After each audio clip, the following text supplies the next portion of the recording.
क्या मामला है, नई वैकेंसी कब आ रही है, इसी पर हम लोग चर्चा करने के लिए इस वीडियो में आए हैं। आप कह रहे होंगे या आप सोच रहे होंगे कि वैकेंसी नहीं आएगी या फलना होगा चिलना होगा। बहुत सारे निगेटिव विचारधाराएं आपके मन में होंगी, बहुत सारे पॉजिटिव विचारधारा भी आपके मन में होंगी। उसी पर हम लोग आज इस वीडियो में चर्चा करने वाले हैं। बहुत सारी व्यस्तता होने के कारण, चूंकि ऑफलाइन में ऑनलाइन में ऐप पे बहुत सारे कोर्सेस हो जाने के कारण मैं यूट्यूब पे बार बार नहीं आ पाता हूँ सारे न्यूज ले करके। डेली आना अच्छा भी नहीं लगता है, क्योंकि वैकेंसी में थोड़ा सा डिले होने के कारण चीजें थोड़ी सी गड़बड़ तरीके से आपको दिख रही होंगी। लेकिन उसी में टीचर का काम है एक सही आईना आपको दिखाना, वही दिखाने के लिए मैं इस वीडियो में आया हूँ। आपको लग रहा होगा कि सर बैच बेचने आए हैं, फलना चिलना ढकलना, ऐसा कुछ नहीं है। ये एक इंफॉर्मेटिव वीडियोस है जो आपके लिए फायदा पहुंचा सकता है। हम आपका नुकसान कभी नहीं कर सकते हैं और हम हमेशा आपको ये कहते हैं कि आपको जिस टीचर से दिल करे, जिससे दिल करे कि ये मेरे सक्सेस का कारण बन सकता है, आप उनसे जुड़िए और अपने सक्सेस को पा लीजिए और निगेटिव विचारधारा से दूर रहिए। ठीक है, तो चलते हैं हम लोग इस बात पर चर्चा करते हैं कि रेलवे न्यू वैकेंसी का क्या मामला है। मेरे दोस्त, कुछ चीजों को ध्यान से समझने और सीखने की जरूरत है, देखने की जरूरत है, नजरिया बदलने की जरूरत है। और कहते हैं ना कि आप वही आधा गिलास पानी भरा हुआ है और आधा गिलास पानी खाली है। इस बात को सिर्फ देखने का ही फर्क है। आप थोड़ा सा हमारे नजरिए से देखने की कोशिश कीजिए, सारी चीजें आपके मन में भी क्रिस्टल क्लियर हो जाएंगी। तो पहला तो भारत सरकार अभी क्या क्या कर रही है, रेलवे मंत्रालय अभी क्या क्या कर रही है, वित्त मंत्रालय अभी क्या क्या कर रही है। आप पिछले कुछ दिनों का न्यूज अगर आप देख रहे होंगे, अलग अलग चैनल पे वीडियोस भी आ रहे हैं, हमारे चैनल पे नहीं आ पाए क्योंकि चला थोड़ा सा समय की व्यस्तता बहुत ज्यादा होने के कारण। चूंकि ऑफलाइन में बहुत ज्यादा बच्चे हैं, ऐप पे बहुत ज्यादा बच्चे हैं, उनको पढ़ाना होता है। हमारा मुख्य काम पढ़ाना है, बच्चों को शिक्षित करना है। हर बात पे वीडियो बनाना ये पॉसिबल नहीं हो पाता है। तो कुछ चीजों को जो हमने एनालाइज किया है पिछले 2 महीने की एक्टिविटी को, आप भी देखे होंगे, तो थोड़ा सा अगर आपको लगे सही तो इसका समर्थन कीजिएगा। प्रमोशन वाले सीट को भरा जा रहा है। भारत सरकार का आदेश आया कि जितने भी प्रमोशन वाले सीट है उसको तत्काल तुरंत भरा जाए। ये सब 2 महीने के अंदर के नोटिस है। ये सभी आरआरबी को ये गाइडलाइन जारी कर दिया गया है। उसके बाद जीडीसी के द्वारा भर्ती आ गई, उसको भी 25% सीट जीडीसी के द्वारा भरा जाना है। उसको तुरंत भरने के आदेश भारत सरकार ने आरआरबी को दे दिए। उसके बाद वित्त मंत्रालय का आदेश कोरोना के टाइम में आया था। वित्त मंत्रालय का आदेश कि सभी नई भर्तियों को रोक लगा दिया गया था। चूंकि देश की इकोनॉमी उतनी अच्छी नहीं थी उस टाइम, तो सभी जितनी भी नई वैकेंसियां थी उस पर रोक लगा दी गई। बहुत अच्छी बात है। लेकिन अब वित्त मंत्रालय का आदेश आ गया है कि नई भर्तियां की जाए। तो वित्त मंत्रालय का आदेश आ गया है कि नई भर्तियां की जाए। उसके बाद 6 साल से नई भर्ती नहीं आई है।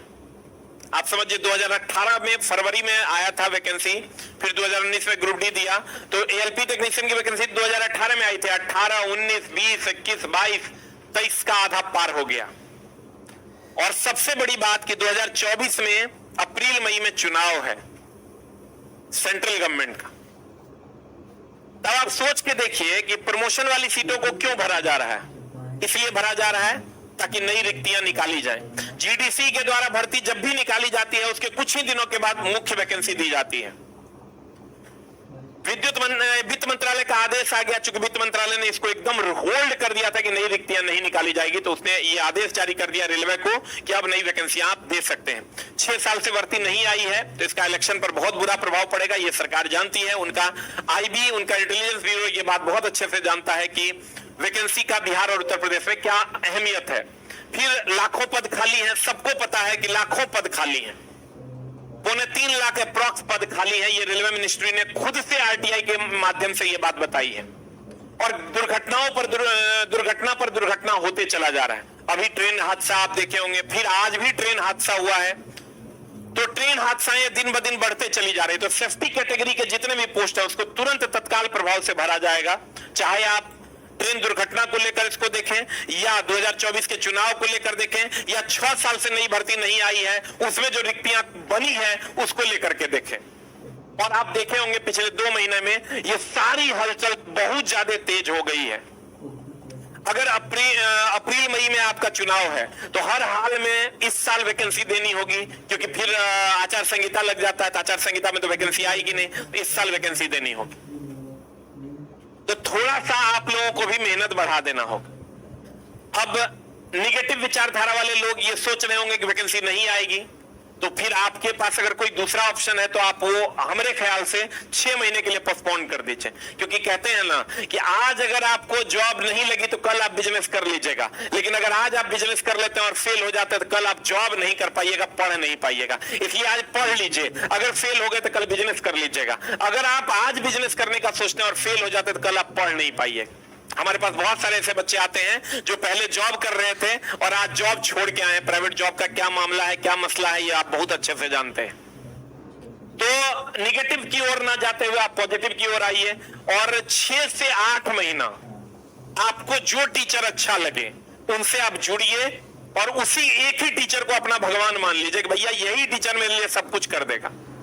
और उसी टीचर, जो भी टीचर, आप भारत में बहुत सारे टीचर हैं, सभी टीचर से आप जुड़िए और जो टीचर से, एक टीचर से जुड़िए, उसी के गाइडलाइन को फॉलो कीजिए और उसी पर आगे बढ़ जाइए, आपका काम हो जाए। अगर वो कहे कि फलाना टेस्ट देना है मतलब देना है, अगर वो कहे फलाना काम करना है मतलब करना है, वो कहे कि ये काम कर लेना है मतलब कर लेना। तो किसी एक टीचर को पहले चुन लीजिए, किसी एक गाइडर को चुन लीजिए। कहते हैं ना, अगर सक्सेस पाना है तो अर्जुन बनना है, और अर्जुन बनना है तो उसको सही कृष्ण का सिलेक्शन करना होगा। हम ये नहीं कहते कि आप हमको चुनिए, उसको सही हथियार का सिलेक्शन करना होगा, उसको समय की सीमा को समझना होगा, उसको अपनों का भी अगर वध करना पड़े तो करना होगा अगर अपने गलत है तो। अगर आपको अपनों का भी विरोध करना पड़े तो अर्जुन से सीखिए, उसने भीष्म का वध कर दिया था सत्य की विजय के लिए। इसलिए आप उठिए, जागिए, चल पड़िए अपने लक्ष्य की ओर। आप विश्वास रखिए, हम आपको विश्वास दिलाते हैं कि अगर 8 महीना, 6 से 8 महीना आप सही रास्ते पर चलते हैं तो आपकी सफलता सुनिश्चित होगी। और किसी भी एक टीचर को आप फॉलो कीजिए और उसी के अगर आपको लगता है ना कि ये फलाने टीचर है, ये हमको सक्सेस दिलवा देंगे, तो उसको फॉलो कीजिए और आगे बढ़िए। आप विश्वास कीजिए मेरे दोस्त, ये जो 8 महीना है ये diamond month of the student होने जा रहा है। इसलिए क्योंकि इसमें वैकेंसियां बहुत सारी आनी है, ये सबको पता है। क्योंकि अगर जो सत्ता पक्ष है उसको अगर प्रचार के लिए जाना है तो हर जगह उसको बेरोजगारी की मार झेलनी पड़ेगी, बेरोजगारी की बातें झेलनी पड़ेगी। विपक्ष हमेशा ये मुद्दा उठाएगा कि बेरोजगारी बहुत चरम पर है। और पिछले बार भी इलेक्शन के टाइम यही हुआ था, एकाएक 3 लाख वैकेंसियां दे दी गई, सब लोग चुप हो गए। इस बार भी वही होना है, इसीलिए वैकेंसियों को रोक के रखा गया था। अब आपको ये वैकेंसी बहुत जल्द देखने को मिलेगी। A diamond month for student. जो पॉजिटिव विचारधारा के लोग हैं, जो निगेटिव विचारधारा के लोग हैं, वो उनको जो दिल करता है सर वो कीजिए। हम शिक्षक हैं, हमारा काम है सही दिशा में आपको ले जाना। तो मेरे दोस्त हम कोशिश करेंगे। अब मेरा कहना, आप कहिएगा वैकेंसी कब आएगी, ये तो आपने बताया नहीं। सर वैकेंसी ऐसा देखा जा रहा है, जितनी भी हलचलें तेज हुई है कि 3 मंथ के अंदर वैकेंसी आ जाएगी। और आ जाएगी तो आपको समय नहीं मिलेगा। आप देखिए बीपीएससी टीचर वाली वैकेंसी आई, 2 महीने में एग्जाम हो जाना है। बिहार पुलिस की वैकेंसी आई, 2 महीने में एग्जाम हो जाना है। और आपका जो सिलेबस है रेलवे का खास करके, वो सिलेबस कम से कम मेरे दोस्त, आपका जो सिलेबस है वो 8 महीने से 10 महीने का है। जो भी लोग पढ़ रहे हैं 8 से 10 महीने का सिलेबस है आपका, और इतना दिन आपको देना पड़ेगा तब जाके आपका सिलेबस कंप्लीट होगा। क्योंकि बहुत सारी मुश्किलें हैं। अब रीजनिंग का लेवल बढ़ गया है, मैथ का लेवल बढ़ गया है, साइंस में एनसीईआरटी पूछा जा रहा है, तो आपको बहुत हाई लेवल में जाके पढ़ना होगा, तभी आपका काम होना है। उस लेवल में जाने के लिए आपको थोड़ा सा पेशेंस रख के क्लासेस बढ़ाने होंगे, अच्छे से पढ़ना होगा। कोई टारगेट बैच आपके लिए यूजफुल नहीं होना है, आपको हर हाल में फाउंडेशन पढ़ना होगा। तो हम ये नहीं कहते कि आप हमसे पढ़िए, किसी भी टीचर से जुड़िए और जुड़ के आप पढ़ लीजिए। हमारे यहाँ आपको जो बैचेस मिलेंगे वो बहुत जल्द आने वाले हैं। 7/7/2023 से हमारा एक एप्लीकेशन है जिसका नाम है आस ऑफिशियल ऐप। अगर आपको लगे कि हमसे जुड़कर आप पढ़ सकते हैं तो आप 7 तारीख से आस ऑफिशियल ऐप पे, इस महीने 7 तारीख से नया बैच है, आप दिल करे तो हमसे जुड़िए। हम बार बार कहते हैं सेल्फ स्टडी कीजिए, अन्य टीचर से जुड़िए, लेकिन जुड़ के पढ़ लीजिए। इसमें आपको मैथ का भी बैच मिल जाएगा, रीजनिंग भी मिल जाएगा, साइंस भी मिल जाएगा, फुल कोर्स भी 2599 में, जिसमें ऑल हो जाएगा, ट्रेड भी मिल जाएगा, A to Z सभी, नॉन टेक आप खोजिएगा वो भी मिल जाएगा। जो आपको दिल करे वो आप ले सकते हैं और पढ़ सकते हैं। उम्मीद करेंगे कि आप लोग खूब मन लगा के पढ़िएगा। इस बैच का डिटेल हम अगले वीडियो में कभी आएंगे तो, अगला वीडियो आएगा तो उसमें दे देंगे। हम ये कहते हैं आप हमसे एकदम नहीं पढ़िए, बार बार कह रहे हैं, आप जिस टीचर से दिल करता पढ़िए। लेकिन मेरे दोस्त ये जो सिनेरियो बन रहा है इस पर आपको आना होगा, और इस सिनेरियो के हिसाब से हमको ऐसा लगता है कि अगर बच्चा सही से मेहनत करे। एक बच्चा हमको बोला था कि सर सबसे आसान है रेलवे में जॉब लेना, चाहे जानते हैं 120 नंबर में 60 नंबर में रिजल्ट हो जाता है, 65 नंबर में रिजल्ट हो जाता है। आपके अगल बगल में कोई ज्वाइन किया होगा तो उससे जाके पूछेगा। 55 नंबर, 60 नंबर में, 100 नंबर में, 120 नंबर में रिजल्ट हो जाता है बच्चों का। बहुत आसान है मेरे दोस्त रिजल्ट लेना, लेकिन कंडीशन अप्लाई, अभी उठना पड़ेगा। हमारे यहाँ हम ये नहीं कहते कि आप मेरे यहाँ ऑनलाइन में भी बैच चलता है, ऑफलाइन में, दोनों 7 तारीख से स्टार्ट हो रहा है। लेकिन आप मेरे यहाँ ना आके किसी और अलाउद्दीन के यहाँ चले जाइए, लेकिन पढ़िए, मतलब पढ़िए। जहां आपको लगता है कि रिजल्ट मेरा हो सकता है वहां पहुंचिए और पढ़ाई पे कंसंट्रेट कीजिए। Thank you very much, love you all. उम्मीद करेंगे कि आप अपने इस 8 महीने को सही दिशा में लेकर जाइएगा। 3 महीने के अंदर वैकेंसी आएगी, उसके 2-3 महीने बाद आपका 1 महीने फॉर्म भराएगा, उसके 1-2 महीने तक बाद आपका एग्जाम हो जाना है। यानी अभी कुल मिला के आपके पास 6 से 7 महीने समय बचे हुए हैं। तो आप उठो, जागो, चल पड़ो। ऐ मेरे अर्जुन, किसी खास कृष्ण की तलाश करो और उसके पथ, बताए हुए पथ पर आगे बढ़ो। नमस्कार। और अपने मम्मी पापा का सपना पूरा करो। माँ पापा बड़े प्यार से आपकी ओर देख रहे हैं, बड़ी उम्मीद से आपकी ओर देख रहे हैं। उसका सपना पूरा करने का पूरा दायित्व तो आपका है। और उम्मीद करेंगे कि आप एक दिन हमारे पास मिठाई लेके जरूर आइएगा कि सर मेरा सिलेक्शन हो गया। Thank you very much, love you all, नमस्कार।